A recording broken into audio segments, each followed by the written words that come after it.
Today,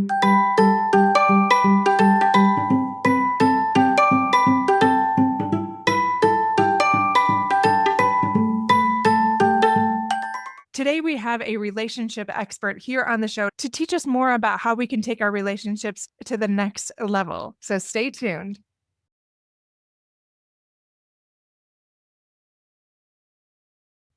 Hey, my friends, before we jump into our episode today, don't forget to check out fulfillmenttherapy.org if you are interested in coaching. We have incredible coaching you can sign up for at any time, either from one of my team members or from me. So check that out on our website if you want to take your mental health and wellness to the next level and you want someone you can trust to do that for you.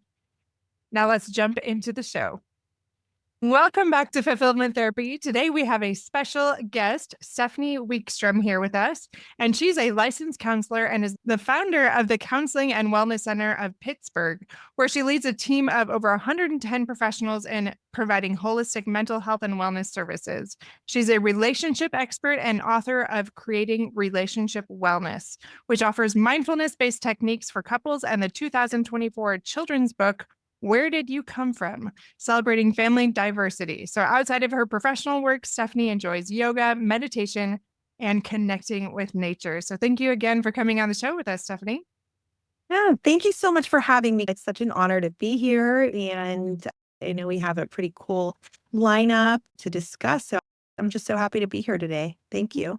Of course. Can you just tell us in your own words a little bit about you and why you got into this space?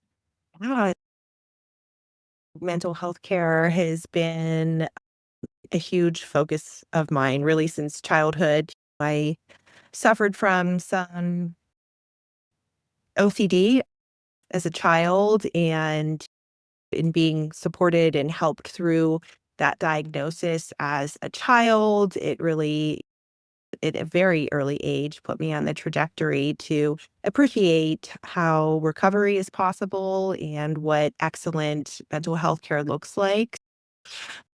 Through my whole adult life, I've really been motivated to continue and grow that mission. And in my own education, I've been absolutely fascinated with somatic work, breath work, yoga. I'm a yoga teacher as well. And seeing how I've been able to put those two philosophies side by side to really accelerate healing is really what the foundation of what we do at the Counseling Center of Pittsburgh. And now, in furthering that mission, it's been just really something special to allow it to take such a different shape, such a bigger shape than I could have initially anticipated by growing my team and having all of these other perspectives that such a large team has brought to it. So it's really just been such an amazing thing to be a part of and to watch grow. Yeah, absolutely. It sounds like it's quite large. So 110 professionals. How do you manage that with your own life? That's a pretty big team. One breath at a time, right? I suppose so. Yeah, so definitely when I think for any person who's really passionate about what they're doing, it does take over your life. And so my work is a big part of what I do, and being very disciplined in making sure that I guess it's not even like I have to make sure I complete my stuff because I'm just built for conscientiousness. And so I'm the kind of person like I can't really finish my day until I've met all of my marks for it. I think for me at this point in my career, helping myself to back off a little bit of my own goals is where I need to work more than on working more, if that makes sense. It does. If you wouldn't mind, can I ask you a little bit about OCD as a child? You mentioned you have. So walk us through that a little bit. I know this is something that a lot of listeners have asked about, and it can be complicated, like knowing how you can get through that. So any hope or direction or anything of your story you want to share? Yeah, I think there's been a big difference in the way that OCD is treated now compared to 25 or 30 years ago. And it's a very fortunate thing. we're actually working on some things right now that our company is going to be bringing on TMS, transcranial magnetic stimulation, and TMS does have a protocol for the treatment of OCD as well as major depression in children. So the OCD treatment is specific for adults, but I wouldn't be surprised if in the very near future, if they do open it up for children, children are such a protected class. It's a little more difficult to get approval in treatments for them as it should be. So I'm very excited for the promise that TMS brings to the treatment of OCD. I actually was able to try OCD as a non-patient last week. So I'm like shopping through these different devices, and as a part of a sales demo, they let me have a treatment of it, and it was amazing. And even with just one treatment, a typical treatment course of TMS is actually like 36 sessions. I just did one, but even from that one, I did feel like a little less. Any person who is wired for OCD is also going to be a little bit more of an anxious person. And I think that's something that a reality that needs to be embraced throughout their lifespan. We can disrupt those obsessive compulsive thoughts and behaviors that go together, that symptom constellation that we call OCD, but having a more energized sort of constitution and one that's a little bit more aware of dangers and thinking through at times a repetitive nature. So we have what is the symptomology of a disease. And then we also have what is a characterological kind of personality type, right? And so for any person who has any disorder, every person falls in a spectrum of the way that you're wired and the non-pathological side of that can even be some of your greatest strengths whenever it's not activated as a disorder, if that makes sense. But um, in being able to have that treatment, I was even more motivated and excited for what we're going to be doing over this summer. So that's one TMS, one treatment for OCD, and exposure and response therapy is another more modern treatment for OCD. It depends on exactly what form of OCD that you have to. For people who might have contamination fears or health anxiety kinds of fears, can be an especially effective way to reduce that, where you really are stimulating the person to have that anxiety response and then giving them coping skills so that they're able to regulate that anxiety independent of the behaviors that formerly are actually embedding that anxiety further in their brain. So if I'm afraid of the spider, if I see the spider, then I need to do 5 hand washes to prevent myself from being infected with its venom. So, you know, that's something that those hand washes reduce the anxiety of the person who has OCD. But instead, if we show them, okay, here is the spider, and now we're going to take a breath. We're going to use progressive muscle relaxation. We are going to do some stretching. We are going to reframe the way that our mind is processing those thoughts, right? And we're going to do more positive self-talk in the face of that anxiety. So having a intervention that is customized for the person and exposing them to that and empowering them to know that they don't need to do those behaviors in order to reduce the anxiety is really where a lot of the current treatment hovers, and that's very effective. So ERP, as we call it, exposure response therapy, is a wonderful way to reduce OCD symptoms.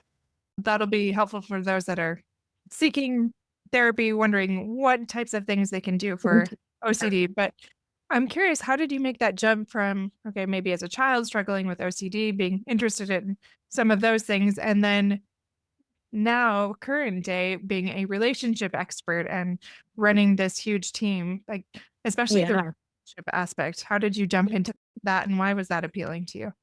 Yeah, so it's a good question. really started to focus on I knew I was interested in psychology as a student, but like actually doing therapy is a little bit of a different track. So I was inspired through a course that was an honors literature, and it was the psychoanalysis of literature. So there I learned what happens on the psychoanalytic couch. And that was my first big leap of, yeah, I want to not just study psychology, but I really want to help people by being a psychotherapist. I got into psychoanalysis originally. So that's like the OG of mental health care. And Sigmund Freud was the father of modern day psychotherapy. But even in that, when we look at what is happening in any form of psychotherapy, it's a relational intervention. I think that is the first space where we are really understanding that something therapeutic happens whenever two people come together with the idea or the vision for healing.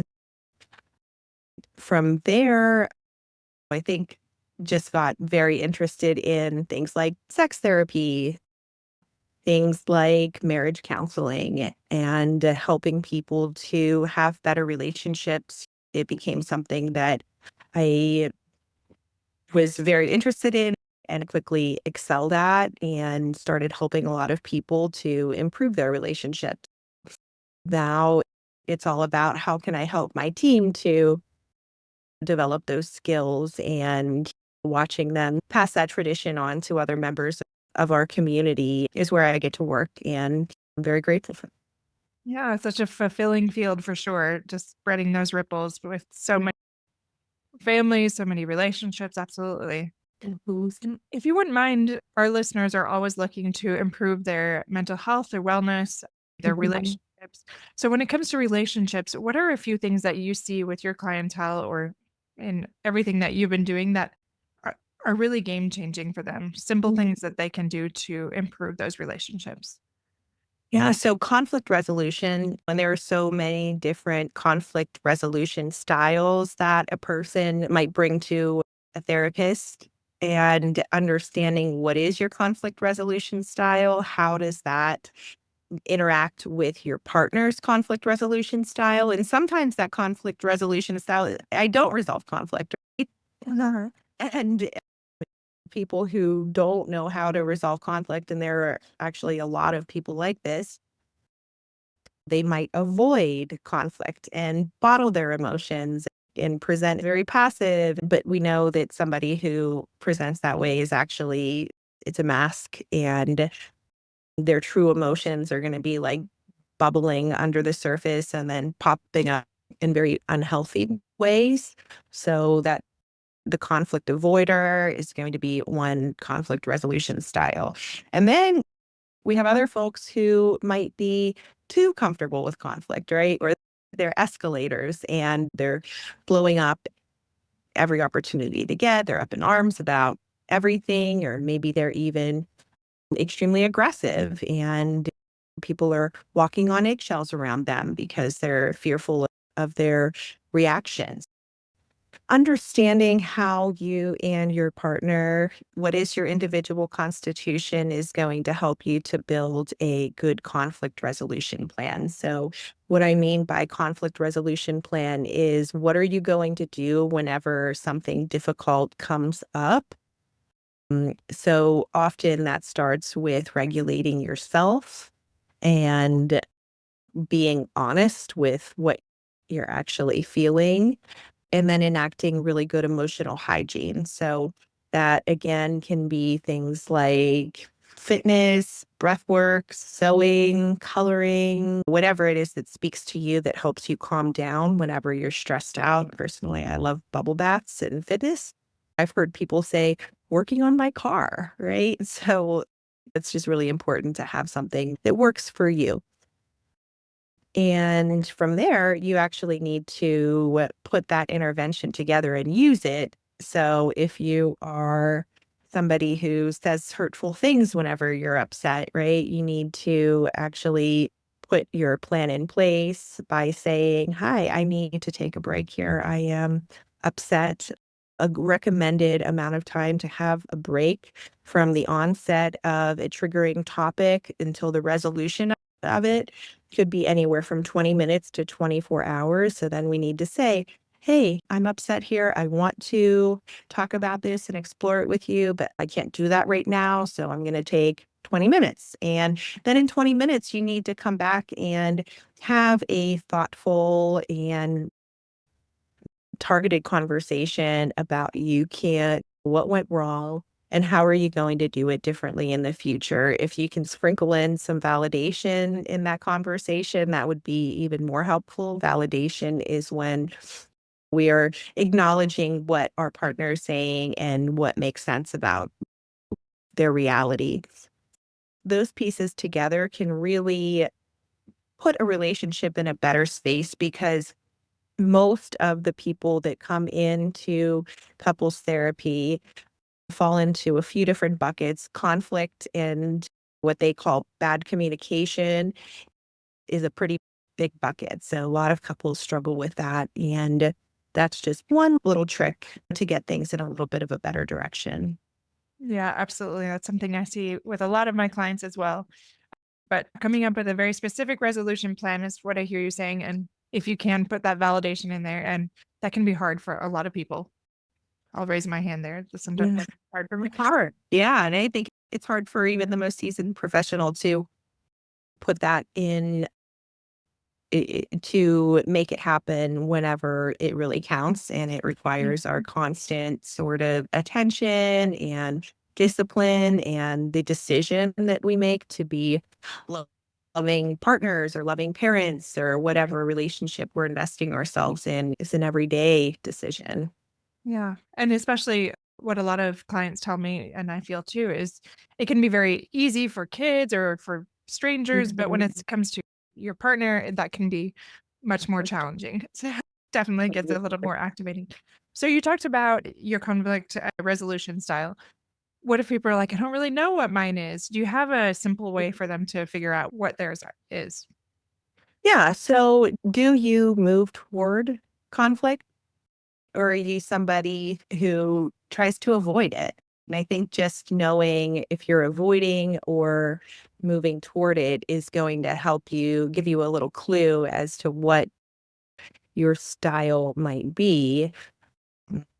And from there, in thinking about how comfortable are you to have conversations about the things that matter to you. Are you somebody who always puts everybody else's needs first, or are you pretty comfortable to be very direct about what your expectations are?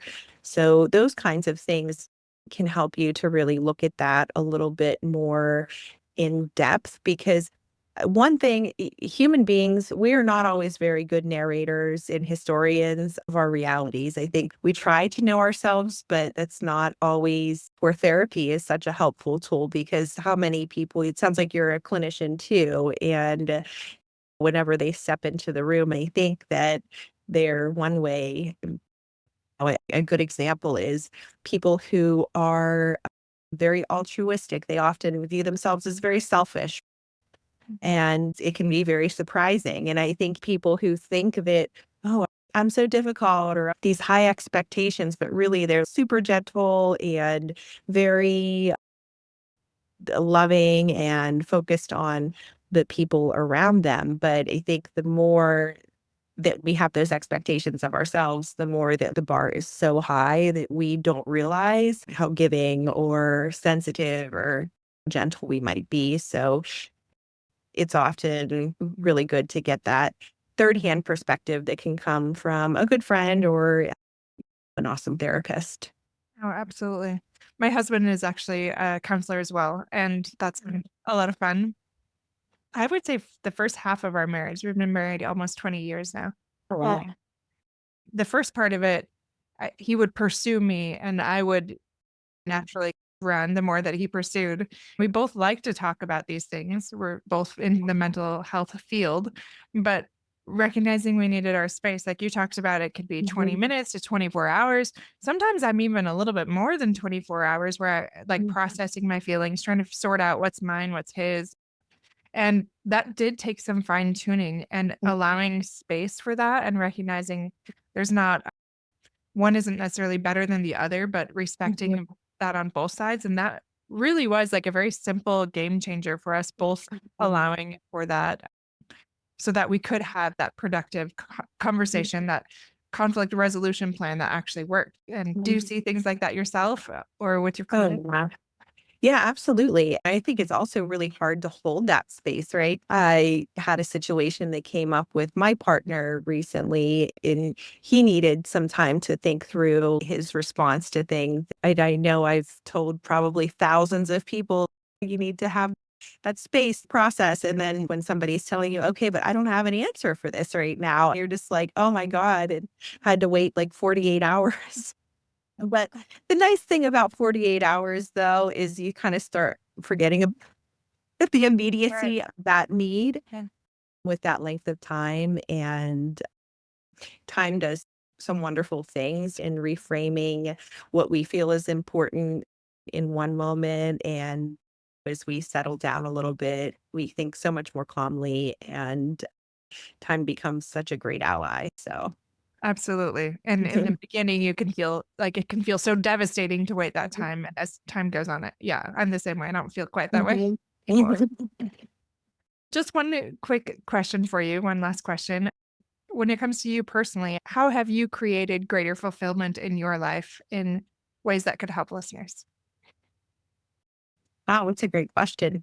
So, for me, the fulfillment in my life really is the relationships that I have in it.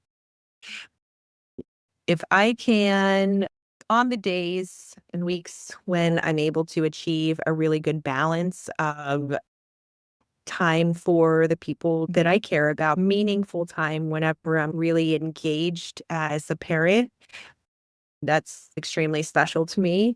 And I think mostly every parent will tell you that the sacrifices that they make and the time that they make is such a fulfilling thing, and really the things that I do for my kids, but then also for myself. And I do practice a lot of self-care and daily fitness, daily weight training routines, daily hiking as often as the weather in Pittsburgh allows it, and getting outdoors. It's even better if I can couple those kinds of things with my children and enjoying those kinds of very spiritually, physically nurturing things. So having a good balance is hard for me as a yogi. I know that I'm always wiggling around in my balancing poses, and that becomes a metaphor for my whole life, because I am a energetic and passionate person. So I do like to go all in on things, but then I have to pull myself back a little bit because I'm always needing to remind myself to go a little more slowly, and more balance will make it better. So I think the more that any person can be aware of their needs and abilities to build great, enduring relationships with their family members, and taking good care of themselves. And I'm extremely fortunate in my life that my basic needs are very well taken care of. I'm an able bodied and I have a great life. So, all of those things that some people might, the basic needs, after you get through that, it really becomes about emotional fulfillment, psychological fulfillment, and relational fulfillment. And so I think those are the things that work for me. Yeah, I love that. I'm a big believer in nature, physical fitness, all of those things I really try to do. And now with the weather changing more, I just feel like my battery's filling back up. It feels so natural and easy, but not in January and February. So it's good to keep those habits up for sure. So thank you so much for sharing those things and go with us today. Thank you for having me. You're so nice to talk to. And so thanks for having me. Hey, my friends, I hope you enjoyed that relationship expert that can help you deepen your relationship fulfillment. Don't forget to check out fulfillmenttherapy.org, where we have blog posts for every single episode so you can go back and access those at any time. And if you are interested in being part of our team, you can email us at hello@fulfillmenttherapy.org and get all of the perks with the courses, incredible training, and more. Thanks again for joining us today. As always, we'll have new episodes every Monday and Thursday. Until then.